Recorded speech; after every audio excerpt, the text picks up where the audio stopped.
My Govanen. Welcome to the Tolkien Lore Channel. I'm the Tolkien Geek, and in this video I want to address what is a fairly common accusation of a plot hole in The Lord of the Rings. That being, why didn't Gandalf know from a much earlier point that Bilbo's ring must have been the One Ring forged by Sauron himself?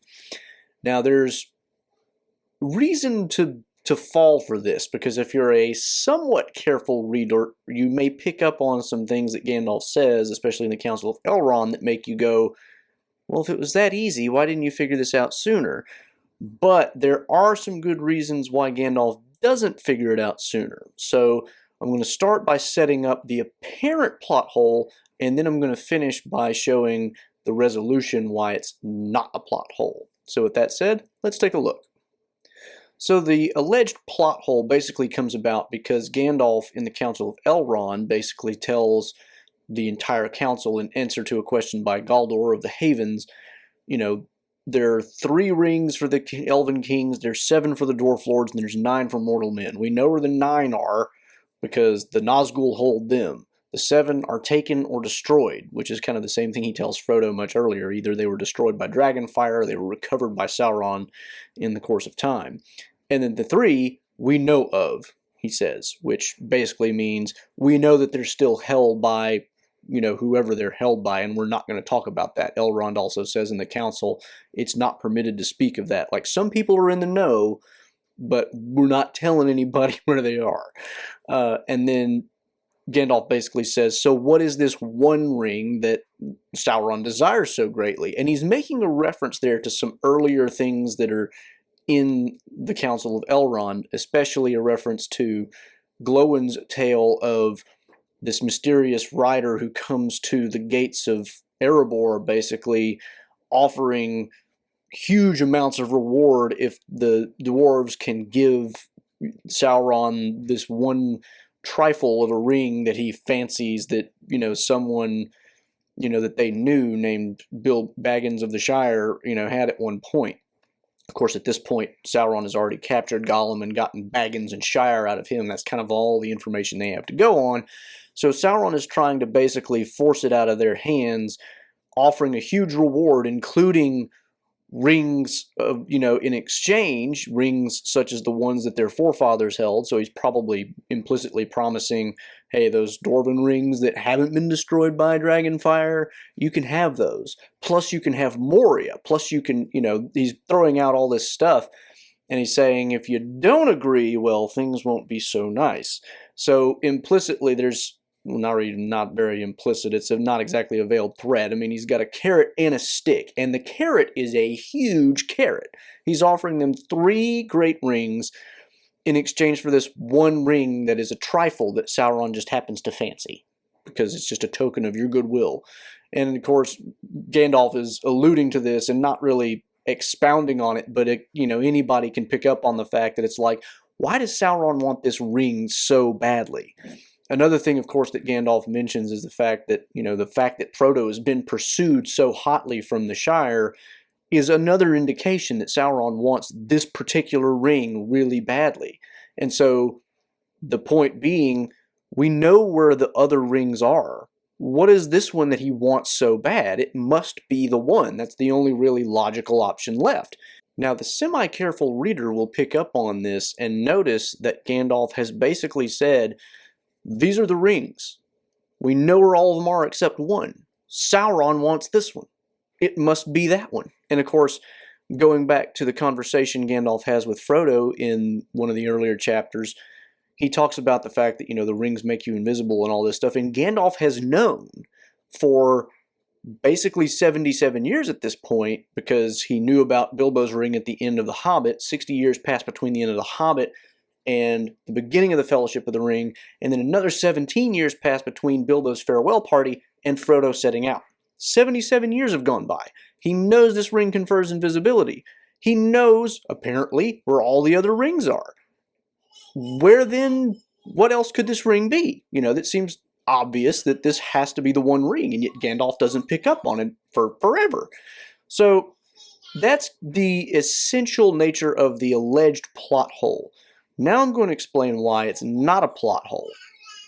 So the first thing we should note is that Gandalf doesn't know everything that he knows at the Council of Elrond before, say, Bilbo's birthday party.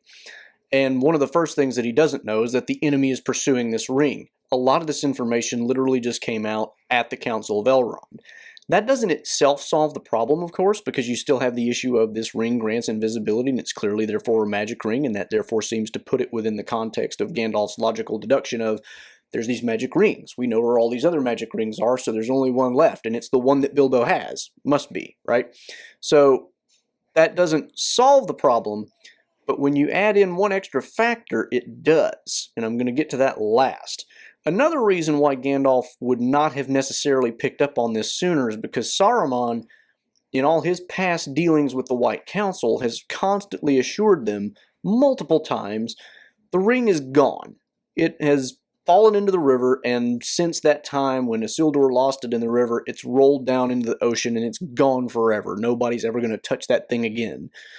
And, you know, that seems like a bit of a stretch without knowing anything more, but Gandalf took Saruman at his word. Saruman was the ring expert in the White Council. He was the one who studied the rings the most, knew the most about the rings, all that. So Saruman, being literally the world's greatest expert on ring lore, at least on the side of the good guys, confidently tells them the ring is out of our reach, and it'll never be found again, until the world is changed, basically.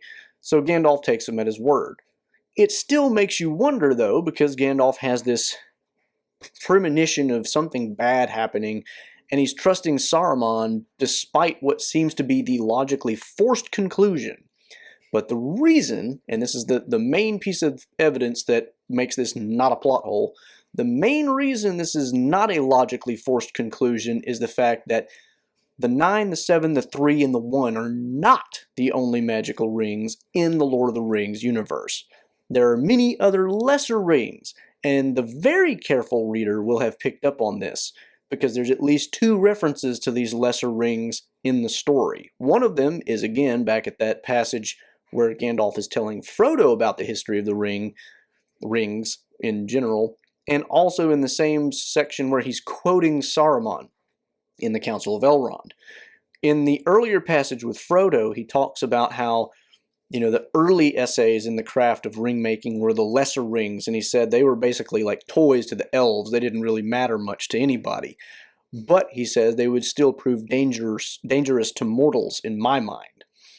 And we don't really hear anything else about them other than that until we get to the Council of Elrond, at which point he is quoting Saruman, and he's doing this in the context of his hunt for Gollum. He's telling them how he was hunting for Gollum to try to confirm, if he could, where this ring came from and what it might be.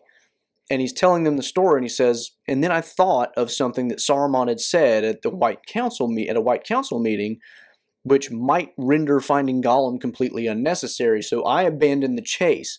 And he said what he thought of was this idea by Saruman that each of the great rings had each its proper gemstone, and except for the one ring, which had nevertheless some markings put upon it by its maker, which the skilled maybe would still be able to read or find. But he also said in this context, didn't have a gemstone. It was unadorned like the lesser rings. And this is where it's really important, because this connects the idea with the fact that this one ring that Bilbo has could just be one of the elvish playthings that was one of the early tries in their go at making magical rings. And the other thing that really backs this up is the fact that Bilbo took relatively little harm from the ring, especially in the first several decades of his possessing it. He obviously was not gaining much in the way of apparent age or anything like that, and so, you know, there was something there to show that he had possession of a magic ring, certainly. But one of the things that Gandalf tells Frodo in that chapter early on is one of the reasons that Bilbo took so little hurt from the ring, despite it being the ring, which is a very corrupting ring, is that he took possession of it more or less with an act of pity by not killing Gollum when he had the chance. Because in The Hobbit, he is escaping, Gollum passes him up when he's invisible. He follows Gollum along to the point where Gollum is blocking his only exit. And so he has the opportunity to just kill Gollum at that opportunity, and chooses not to, because he suddenly feels pity for this miserable, wretched creature who's been living in this mountain for who knows how long and is completely just enslaved to the ring, though he doesn't really understand that. But he understands that psychologically there's something really wrong with Gollum, and he's not merely evil. There is something really just deeply wrong with him because of the way he's lived for all these years. So he decides not to kill him, and that's Gandalf's point, is this act of pity and mercy is what has saved Bilbo from being more quickly corrupted by the ring. And going back to what I said earlier, Gandalf mentions to Frodo that even though the early rings were just essays in the craft and mere toys to the elves, he said they would still be dangerous to mortals in his opinion. And so if you put these all together, you can see that Gandalf could be looking at what Bilbo has and saying, well, he's not taking much of any harm from it. And he's from a long-lived family. This is his own rationalization in the book. By this point, he's explaining his thought process in the book, and he's saying he comes from a long-lived family, so it's not that weird that he's not aging, and things like that. But he's also not taking that much hurt from the ring and whatnot. It's only when it comes to Bilbo's farewell party and he gets really, really angry at Gandalf that Gandalf starts to go, that's something more. But up until that point, you have nothing really clear to show that it's anything more than one of the lesser rings, which might still be dangerous to mortals, but not super dangerous. So when Gandalf says at the Council of Elrond, here that we know where the 3 are and the 7 are and the 9 are, he's excluding the lesser rings at this point because he has now more information, that being Glowin's story that the Dark Lord is looking for this one ring, and also the fact that he now knows from testing it because of Saruman's words, which he went and researched himself in Gondor, that sure enough, this really is the one ring. And in that context, what he's trying to do is make the other members of the council realize, you don't have to know that much to figure out this is pretty much obviously the Ring of Power by now, because he has this additional information, Glowin's story, Frodo's pursuit, all of that kind of stuff. That alone is enough to tell everybody that this isn't one of the lesser rings. And since we know where all the other great rings are, certainly this is the one. And that's before he tells them, oh, but by the way, I tested it. Yeah, this is the one, because I threw it in the fire, and sure enough, those words that Isildur said were on the ring, they're there.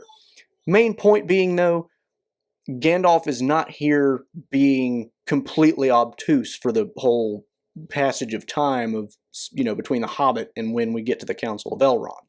Because, and he even admits in the Council of Elrond, I was at fault for not following this up sooner. So it's not like he's saying that, he totally was just taken by surprise. It's like he already had some hunch that something was up. But he had Saruman, who was an expert and a trusted ally at the time, telling him one thing, and he had enough information on the other hand to be able to basically put it off and say, well, yeah, that's probably just a lesser ring. So that's why this is not actually a plot hole. So, hope you enjoyed that video. Hope it gave you some ammunition if in your conversations with other people, they ask you like, well, how come Gandalf didn't know? Now you know why, and you can explain it to them relatively simply. It's pretty straightforward once you actually put all the facts together. And you just have to pay attention to all the different pieces of information that you get over time. Tolkien doesn't necessarily put them all in one little spot for you to put, all of it together. But if you're paying attention the whole time, it's all there. So anyway, if you did like that video, please give it a thumbs up, share it around. And you can also follow me on Twitter at JRRTLore for some occasional Tolkien-related trivia questions. I'm also, by the way, now on Rumble, if you want to follow me over there instead of or in addition to YouTube. And of course, you can subscribe to the channel here, support the channel here, and find 2 of my previous videos here. Until the next time, I'm the Tolkien Geek, signing out for the Tolkien Lore channel. Namaste.